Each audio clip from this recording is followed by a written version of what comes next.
Long ago, in the red dust plains at the edge of the great savannah, there was a village called Ancestral. The huts were round, with mud walls and tall grass roofs, glowing gold every evening in the sunset. Children chased each other between the baobab trees. Women pounded millet while singing soft songs. Men returned from the hunt with dust on their feet and pride in their eyes. Every night, when the sun sank behind the far blue hills, the villagers lit fires in the center of Ancestral. Drums echoed across the plains like heartbeats. Elders told stories of spirits in the mountains, of ancestors who walked in the wind, and of a river goddess whose eyes were made of moonlight. But one night changed everything.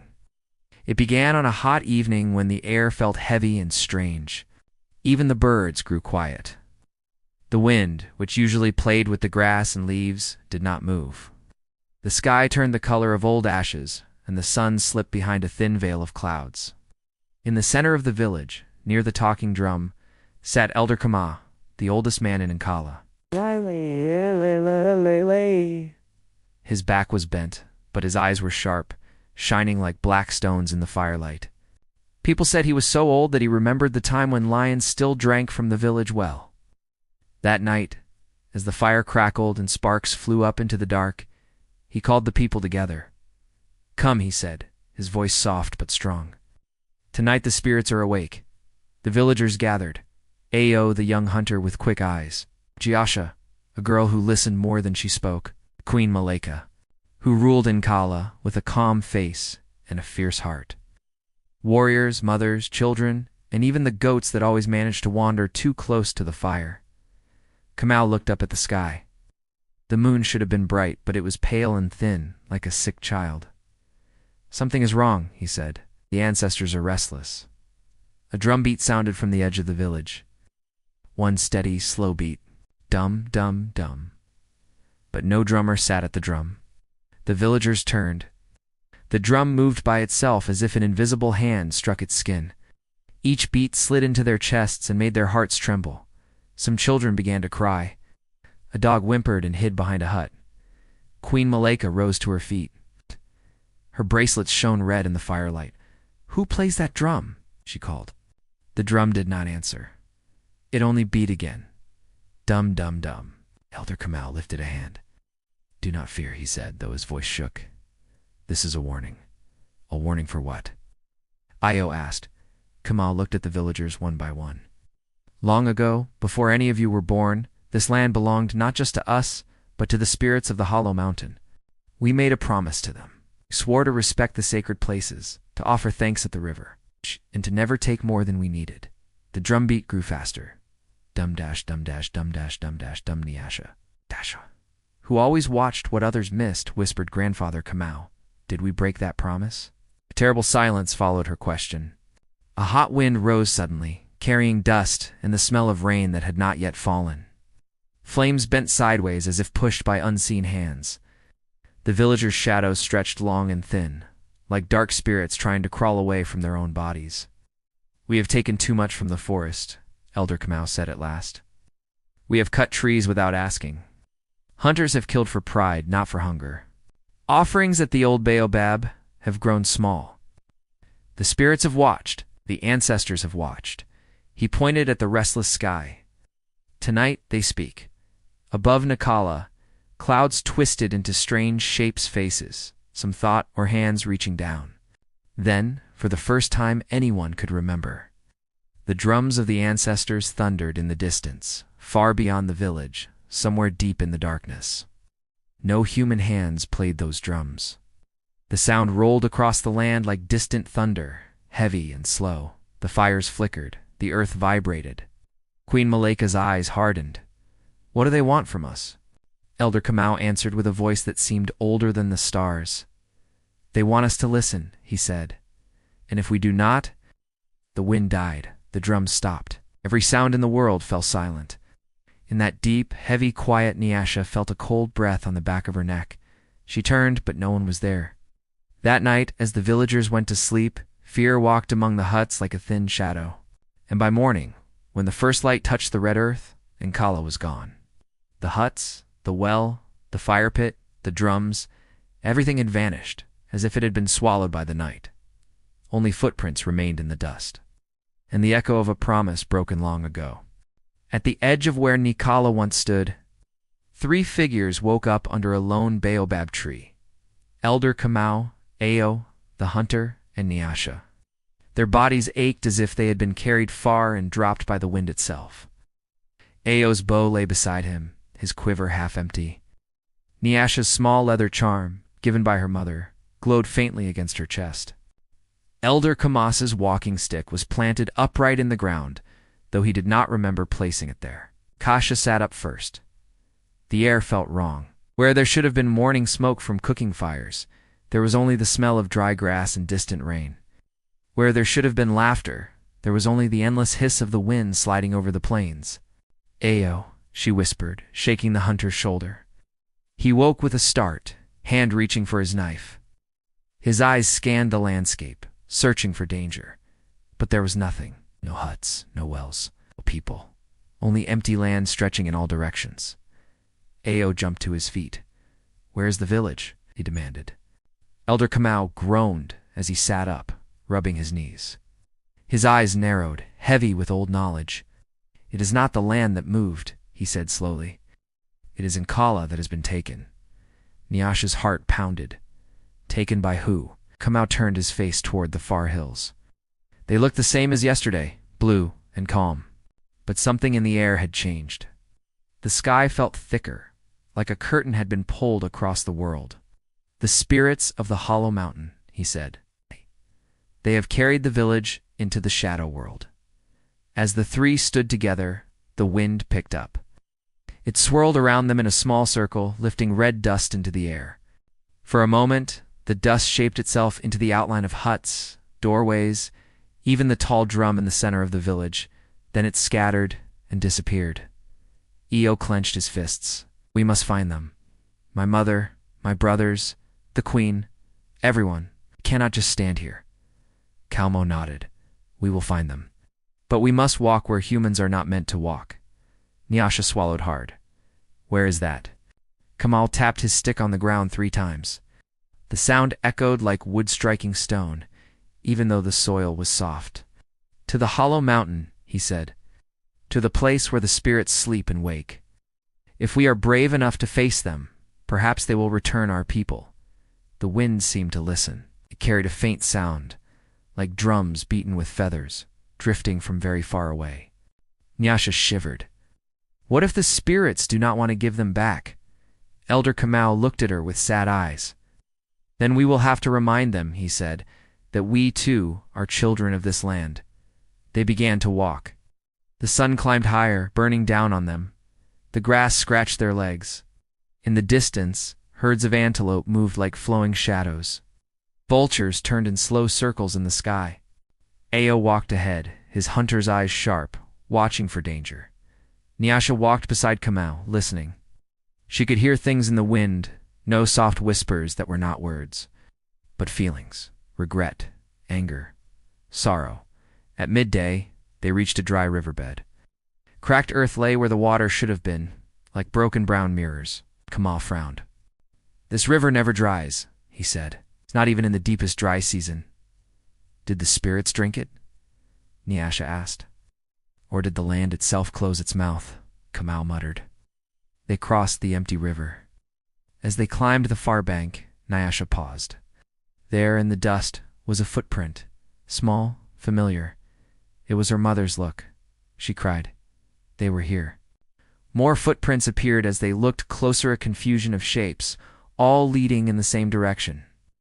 Some were clear, some half-faded, as if they were walking out of the world. At the far end of the trail, the footprints simply stopped. Io knelt and traced one with his finger. "It's like they walked into the air," he whispered. Kamau nodded. "Into the space between worlds," he said. "We are close to a crossing." As if to answer him, the air grew colder. The heat of the sun weakened.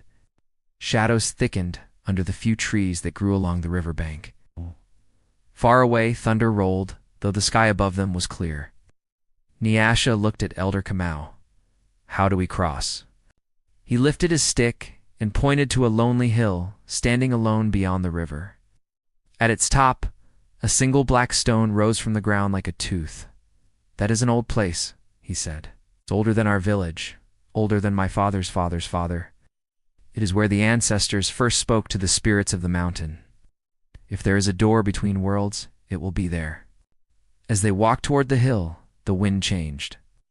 It no longer smelled of dust and heat, but of wet earth and river water, though no river flowed. Nyasha's charm warmed against her skin, pulsing softly like a second heartbeat. Somewhere, just out of sight, a drum began to play, slow, patient, waiting. The three of them climbed the hill to ask the spirits for what no human had ever dared to ask. The return of a village that had vanished overnight. At the top of the hill, the air felt thick like honey. Sounds seemed to move slowly. The black stone rising from the ground was taller than a man and smooth as water-worn rock, though no river had ever touched this place. Elder Kamau placed his wrinkled hand on the stone. His fingers trembled. "This is a marker of the old ways," he said softly. "It stands where the visible world meets the invisible one." Nyasha stepped closer, feeling a strange pull in her chest, like the stone was calling her by name.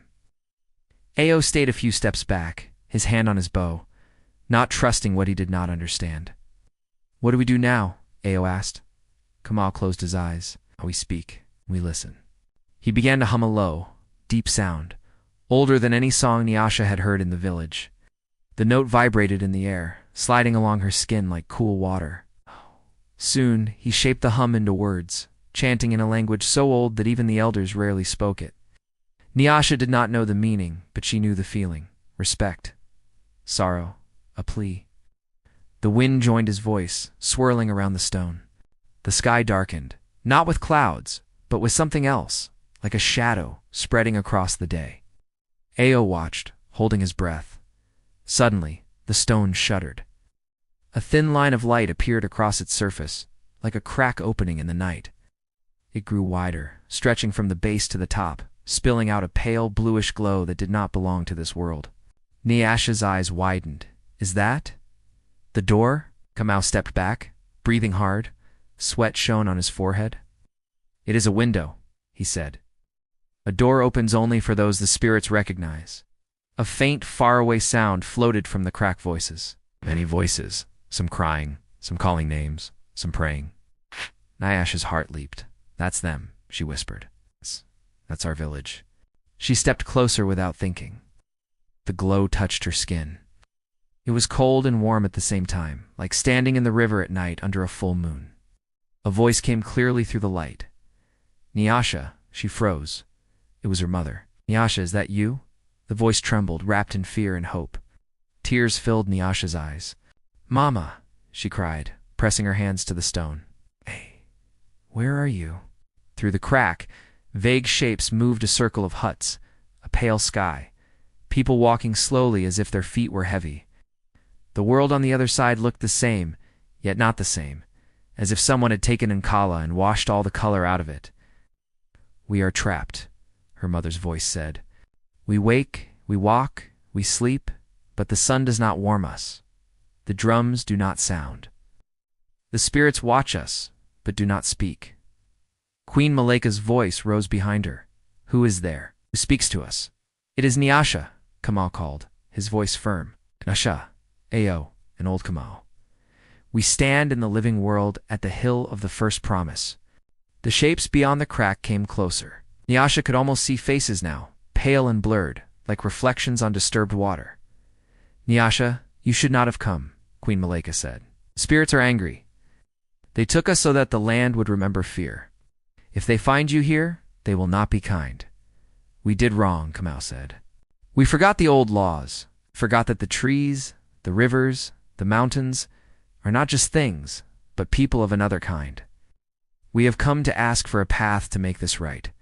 Silence followed his words. Even the wind seemed to stop. Then, from behind the ghostly shapes of the villagers, a new shadow appeared. It was taller than any human, thin and crooked, with glowing eyes like burning coals. Nyasha's breath caught. The figure stepped forward, crossing from the pale world toward the crack of light. Its voice was like dry leaves rubbing together. "You speak of wrongs," it said. But your people did not listen when the forest cried. Why should the spirits listen now? Ao gripped his bow, though he knew no arrow could harm such a being. Who are you? I asked. The glowing eyes turned toward him. I am Bwanawa. Myamba, the lord of the Hollow Mountain, it said. We are the ones who hold your village between breaths, between heartbeats. Kamau bowed his head. Great one, he said. Ow! Our village is foolish, but not faithless. Give us a chance to remember the old promise. The spirit's voice chilled the air. Promises are not words, it said. They are actions. Blood, sacrifice. Nyasha shivered. What do you want? She asked, though fear burned in her chest. The spirit's eyes flared brighter. If you want your village back, it said, one of you must walk into the Hollow Mountain and face what sleeps there. If you succeed, the village will return. If you fail, the light flickered. For a moment, Nyasha saw Nkala in ruins. Huts collapsed, wells dry, drums broken. Your village will be forgotten, the spirit finished, as if it never was. The crack in the stone narrowed slightly, as if the door was growing impatient. Choose, said Bwanawa Myamba. Who will walk into the mountain of spirits, and who will walk away?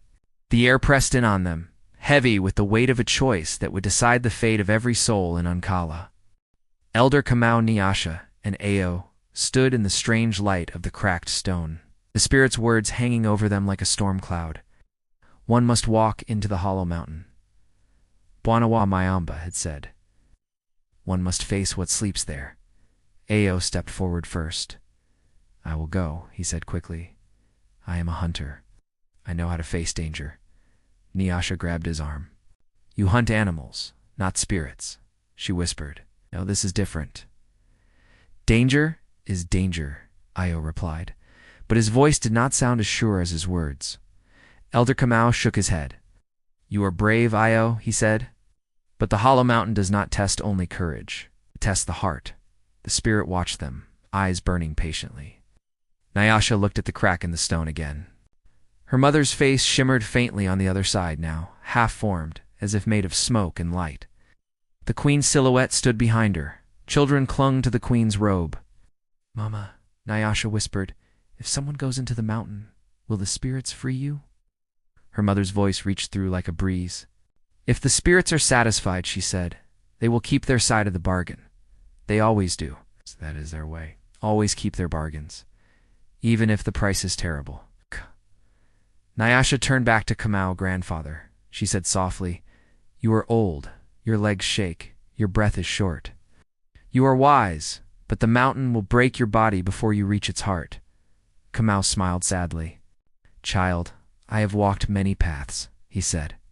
If the mountain takes what remains of my strength, it is no great loss. I have already lived my life. Ao shook his head. No, if anyone must go, it should be me. I am strong. I can fight. Nyasha looked from one to the other. Old, tired Kamau and fierce, stubborn Ao. The image of the village floated behind her eyes. Her mother grinding grain, children playing in the dust, men repairing roofs, women laughing at the well. They did not deserve to remain in that pale half-world. She felt her charm burning against her skin, hotter now like a coal. You are both wrong, she said quietly. Kamau frowned.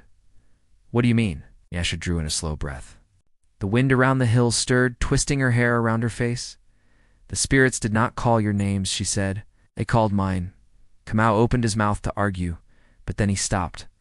He remembered the way the stone's light had reached for her, the way the wind seemed to move when she walked, the way she had heard the voices in the air before anyone else. You may be right, he whispered. Ao shook his head violently. No, you are just a girl. Nyasha met his eyes, and the spirits know that. They do not want strength of arm, Ao. They want truth of heart. The spirit's voice slid through the air again. The girl understands, Bwanawa, Myamba said. The path opens for those who carry more than fear or pride. The Hollow Mountain has no need for hunters or dying men. It wants a soul still growing, still choosing. Nyasha swallowed. If I go, she said, and I fail, will you at least remember my name in the village that remains trapped? Do not say such things, child. Queen Maleka's voice rose, steady, despite the fear in it. Nyasha of Enkala, she said, if you walk this path, you do not walk it alone. Every ancestor who ever watched over this village will walk with you, that I swear as queen. The charm on Nyasha's chest pulsed once, like a heartbeat. Ah took her hand. His voice shook as he whispered, come back, if you die in there. She squeezed his fingers. Then you must be the one who tells our story, she said. You must make sure no one ever forgets what happened to Enkala. Elder Kamau stepped to the stone. He pressed his forehead against it and whispered words Nyasha could not hear. When he turned back, his eyes were wet. I will guide you to the mountain, he said. After that, the path will be yours alone. The crack in the stone began to close. Wait! Nyasha cried. Bwanawa Mayamba spoke one last time. At sunset, the mountain will open, it said. Follow the path of the three shadows on the western plain. When you hear drums with no drummer, you will know you are close. The light vanished, and the stone returned to its cold, black stillness. The hilltop felt empty, but the air trembled with unseen power. Elder Kamau turned toward the distant line of blue-gray mountains on the horizon. We must move, he said. If we do not reach the western plain before sunset, the mountain may not open again in our lifetime. They climbed down the hill and began to walk. The land changed as they went. Trees grew twisted and tall, their branches like fingers pointing in all directions. Strange birds with red wings and black eyes watched them from the branches, silent. The sky grew hazy, and the light turned the color of old bronze. By afternoon, their legs ached, their throats dry. Still they walked. At last, as the sun began to crawl toward the horizon, they reached the wide-open flatlands before the mountains. The grass there was short and gray, as if it had forgotten how to be green. Where are the three shadows? Ayo asked, breathing hard. Elder Kamau shaded his eyes and pointed. There, he said. Far ahead, three tall stones rose from the earth, casting long shadows that stretched across the plain like dark paths. Each shadow pointed toward a different part of the mountain range. Nyasha felt the charm on her chest grow hot again. The middle one, she said, before she could stop herself. We must follow the middle shadow. Kamau and Ayo looked at her, then at each other. Finally Kamau nodded. She is the one the spirits called, he said. We will trust her feet to find the right path. They stepped into the middle shadow. The air grew colder. Somewhere ahead, deep in the bones of the earth, the hollow mountain waited, its unseen heart beating slowly. Like a drum in the dark, as the last edge of the sun slid behind the mountains, the plain in front of them trembled. Nyasha, Ayo, and Kemo stood at the base of a towering cliff. The rock face stretched upward like a black wall, smooth and unbroken. At first, nothing happened. Then they heard it. Drums, not loud, but clear. Not near, but all around them. The sound seemed to come from inside the mountain itself, like a heartbeat knocking against stone. Dum-dum-dum. Cracks appeared in the rock, thin lines of blue light spreading like veins. Slowly they joined, forming the outline of a tall doorway. The doorway opened. Beyond it lay darkness, not empty darkness, but heavy waiting darkness, full of things unseen. Elder Kamau touched Nyasha's shoulder. This is where I stop, he said. Spirits called you alone. Nyasha's throat tightened. Will I see you again? Kamau's smile was small but warm. The ancestors are kind. Ayo forced a grin, though his eyes were wet. If the spirits trouble you, he said, just shout at them the way you shout at me. Nyasha laughed, a short, shaky sound. You know I only shout because you never listen. He squeezed her hand, then let go. Nyasha stepped toward the doorway. The air around it tasted of iron and rain. She felt as if 1,000 unseen eyes were watching her, measuring her, weighing something deep inside her chest. She took a deep breath and crossed the threshold. The doorway closed behind her. Silence swallowed the sound of the outside world. The only light came from the thin blue lines running along the walls and ceiling, like stars trapped in stone. Do not fear, she whispered to herself. You walk with your ancestors. Her steps echoed softly as she moved down a narrow passage, the floor sloping gently downward. The air grew cooler, then cold. She could see her breath. After what felt like a long time, the passage widened into a vast cavern. Nyasha stopped. The cavern was huge, its roof lost in shadow. Stone pillars rose from floor to ceiling, twisted and carved with images of animals, trees, and figures with strange faces, half something else. In the center of the cavern stood a circle of stones, each one glowing faintly. Inside the circle, a figure waited, wrapped in a cloak made of shadows and faint light. "You came," the figure said. Its voice was not loud, but it filled the whole space. The child with the listening heart, Nyasha, stepped closer. "Are you Bwanawa Mayamba?" she asked. "No," the figure answered. "I am older, I am younger. I am many. I am the echo of the mountain. I am the test." Nyasha's charm burned hot against her skin, but it did not hurt. It felt like a hand pressed over her heart. "What must I do?" she asked. The echo gestured. The glowing stones around the circle brightened, showing scenes within each one. Nyasha turned slowly, looking from stone to stone. In one she saw Nikala, as it used to be, full of life and color. Children laughing, smoke rising from cooking fires. In another, she saw the village as it was now in the shadow world, pale, slow, colorless, a place where smiles looked like cracks in dry earth. In a third stone, she saw the plains and forests around the village, trees falling, animals fleeing, hunters leaving the bodies of animals they did not need, fires burning longer than they should. "You see your village?" the echo said. "You see its beauty, you see its wounds." Nyasha swallowed. "We did wrong," she said. "We forgot that the land is alive." The echo's unseen eyes watched her. "The spirits took your village not to destroy it," it said, "but to warn others. A story of fear travels fast." Nyasha blinked. "You want people to be afraid?" "Fear is a sharp teacher," the echo replied. "When people fear the spirits, they step carefully. They do not take too much." Nyasha looked at the glowing stone that showed the shadow village. Her mother walked slowly through the ghostly huts, carrying a bowl that never emptied or grew lighter. The queen stood at the center, looking at a sky that never changed. "They are suffering," Nyasha whispered. "Is that what you want?" The echo was silent for a long moment. "We want balance," it said finally. "You humans forget. Build, you cut, you burn. Then when the land cries, you say you did not hear. We made your village a warning, a legend." Nyasha's eyes burned with tears. "Then why give us a chance to change it?" Because the echo said, "Your queen still prays for wisdom instead of power. Because your elder still speaks our names with respect. Because you came." The circle of stones glowed brighter. "This is your test," the echo said. "You can return your village to the world. But if we do, its story will no longer be one of fear. It will be forgotten by most. It's only a few will remember, and they may not learn." Nyasha's heart pounded. What is the choice? The cavern seemed to lean in close around her. "If you wish to save your people," the echo said, "you must offer something greater than their fear. You must offer your voice and your promise." Nyasha frowned. "What do you mean?" "You must bind yourself to the land," the echo explained. "You will be the keeper of the old laws. You will remind your people again and again, even when they do not listen. When they break the promise, the wound will burn in your heart. You will never walk free of this duty while you live." Nyasha shivered. "And if I refuse?" "Your village will remain in the shadow world," the echo said softly. Forever Nyasha closed her eyes. She thought of her mother's hands, worn but gentle. She thought of Queen Malika's calm strength, of Ao's stubborn grin, of Elder Kamau's warm stories by firelight.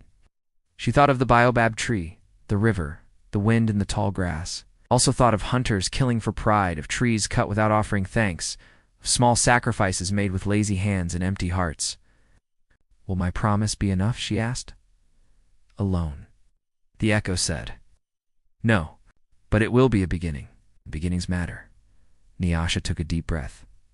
"Then I accept," she said. "Right. I will carry this burden if it means my people can come home. I will remind them. I will not let them forget." The cavern trembled. The glowing stones flared with pure white light. The echo's voice softened. "So be it," it said. "Child of Inkala, your heart has chosen. Remember, a promise is not a chain. It is a path. Walk it." The light grew so bright that Nyasha had to close her eyes. When she opened them, The cavern was gone. She was standing on the plain outside the mountain, under a sky full of stars. Elder Kamau and Ao stared at her, eyes wide. Nyasha, Ao breathed. "You came back?" She looked past them, where the empty plain had been. She now saw it, Enkala, whole, solid, real. The village that had vanished overnight had returned. The people of Enkala did not remember how they had returned. One moment, they were walking in their pale, colorless world. The next, they were stumbling in the warm dust of the real savannah, blinking in the gold light of dawn. The smell of smoke, earth, and cooking food filled their noses. The wind touched their faces like a long-lost friend. Children cried out in surprise and joy. Mothers fell to their knees, kissing the ground. Warriors looked at their hands as if expecting them to vanish. Queen Maleka stood in the center of the village, her eyes wide, her strong hands shaking. "We are home," she whispered. Nyasha's mother turned in circles, searching. When she saw her daughter standing near the baobab tree, she ran and fell into her arms, sobbing. "I thought I had lost you," her mother cried. Nyasha held her tightly. "You will never lose me, Mama," she said. But inside, she felt something new, like a quiet fire burning, a promise, alive and awake. Ao clapped her on the shoulder. "So, what did you say to the spirits?" he asked. "Did you scare them with that stubborn tongue of yours?" Nyasha smiled, but her eyes were serious. "It was not like that," she said. "They did not return us because they were afraid. They returned us because we agreed to change." Elder Kamau gathered everyone in the village center. The sun was still low, painting the huts golden. The drums sat in their place, silent, waiting. "Enkala," he called, his voice carrying farther than his age should have allowed. "Listen." The villagers formed a wide circle. Children clung to their parents. Dogs lay at their feet. Even the goats, for once, stopped chewing and looked up. "You all remember the shadow world," Kamau said. "Remember its cold light and heavy air? The spirits did not take you for no reason. They took you because we forgot who we are. We are people of the land," Queen Maleka added, stepping forward. "Not rulers of it. We live because the soil feeds us, the trees shade us, the rivers give us water. We are not owners here. We are guests." Nyasha felt the quiet fire in her chest burn brighter. She stepped forward, her legs trembling but her voice steady. "I went into the hollow mountain," she said. "I spoke with the echo of the mountain. I saw what we were and what we might become." The villagers stared. Some looked afraid, others curious. "The spirits were ready to leave us in that shadow world," Nyasha said. "They wanted us to be a warning and example of what happens when people forget respect. Why did they let us go?" someone called. "Because we made a new promise," Nyasha replied. "I gave my voice and my life to the land. I agreed to carry this duty so that we would not forget again." Her mother touched her arm. "Child, what does that mean?" Nyasha looked at the faces around her. Young, old, hopeful, guilty. "It means," she said slowly, "that from this day we will live differently. When we cut a tree, we will plant another. When we hunt, we will take only what we need and thank the spirit of every animal. We will clean the river, not poison it. We will bring back the old offerings, not as empty habits, but as true gratitude. And if we do not?" a hunter asked. Nyasha's eyes grew distant. She felt deep inside that if they broke this new promise, something in her heart would twist and burn, and the land would grow restless again. "If we do not," she said softly, "the land will remind us. Through me. Through dreams. Through sickness of the soil. We will feel it. We will know. Will not be allowed to forget." The villagers shifted uneasily. But Queen Maleka stepped to Nyasha's side. "This girl walked into the heart of the mountain for us," she said. "She stood before spirits older than our blood and asked for mercy. If she carries this burden, then we must carry our share too." Elder Kamau raised his hands. "From this day," he said, "Enkala will be known not as the village that vanished, but as the village that returned and remembered. We will tell this story to our children, and they will tell it to theirs." That night, when the fires were lit and the drums sounded again, the air in Enkala felt different. The drums did not just echo across the plains, echoed in the trees, in the hills, in the quiet dark spaces where spirits listened. The flames danced, throwing light on faces that had seen both the living world and the shadow one. Nyasha sat close to the fire, feeling the heat on her skin and the quiet fire in her chest answering it. When she closed her eyes, she could still hear the echo of the mountain. A promise is not a chain. It is a path. Walk it. She opened her eyes to see children gathered around her. "Tell us," one of them said. "Tell us how the village disappeared. Tell us how it came back."